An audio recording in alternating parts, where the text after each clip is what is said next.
चल रहा है कि इस सतलोक आश्रम बरवाला के अंदर जो भक्त आ जाते हैं इनका घना सौभाग्य है। चाहे कोई दुखी आया है, भावे चाहे कोई सुख में आया है,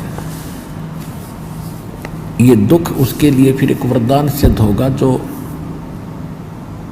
दास के इन वचनों को स्वीकार करके और इस पर दृढ़ हो जाएगा। क्योंकि दास का उद्देश्य केवल आपको यहाँ बुलाना और छू मंत्र करके रोग नाश करना नहीं है कुछ, क्योंकि अब देखम देखा भगत ज्यादा आन लागे, विशेषकर जो दुखी हैं, रोगी हैं, वो सुन लेते हैं। कोई कह देता वहां जाओ, जाते ठीक हो जाओगे। यहाँ आते हैं कई भगत तो कहते हैं हमने तो बस यो ठीक कराना है, नाम नोम ना लेना।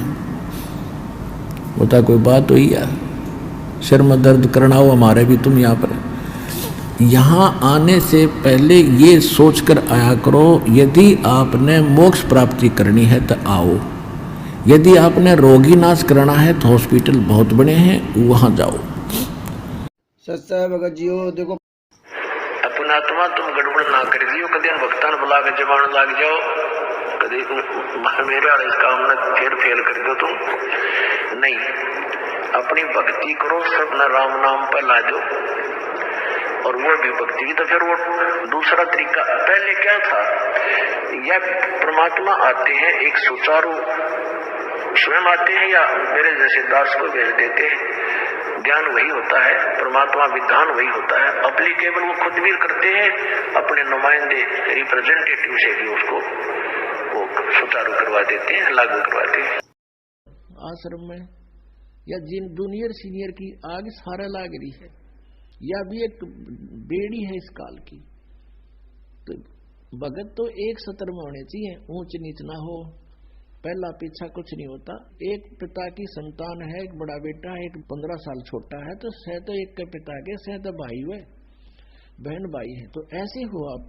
तो उसने कहा सारनाम भी ले रहे थे और सतनाम भी ले रहे थे, खा के वो सतनाम और सारनाम। और शिष्य भी गुरु जी के थे, बाढ़ में जाओ विशेष और ऐसे कोऑर्डिनेटर, तो अपनी बकवास करके कर्म बना लो, बकवास छोड़ कर।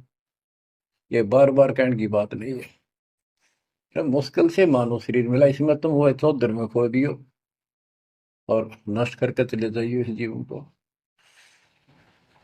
जो आदेश दास का हो, भगत तो वो है, कूदता हूँ गुरुदेव का।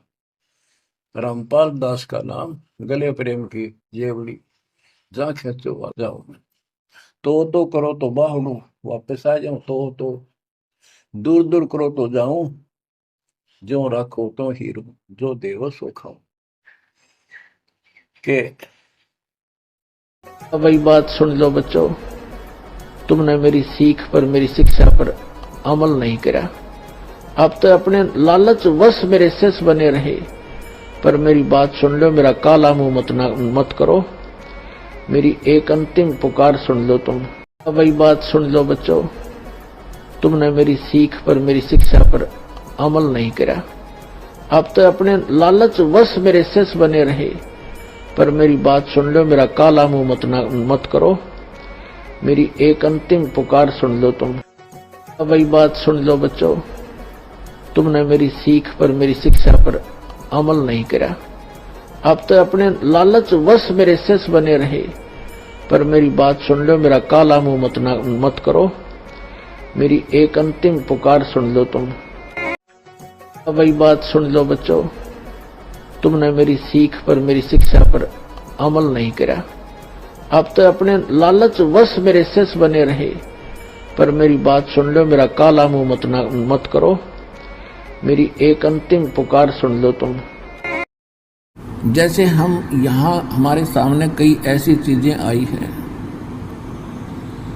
कुछ ऐसी निकम्मी आत्माएं आती हैं सत्संग में, यहाँ पूरा ढोंग करती है, रक्षा सूत्र भी लेते हैं, नाम भी लेते हैं, सतनाम भी प्राप्त कर लिया है, गले में लॉकेट भी डालते हैं, और वो यहाँ केवल चोरी करने आते हैं।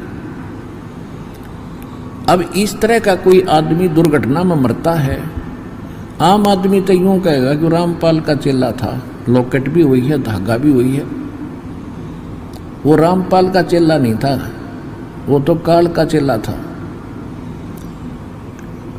ऐसी दुर्घटना में वही व्यक्ति मारे जाएंगे, लेकिन भगवान का भक्त और सच्चे दिल से जो लग रहा है उसके निकट भी मौत नहीं आ सकती उस मालिक के हुक्म बिना।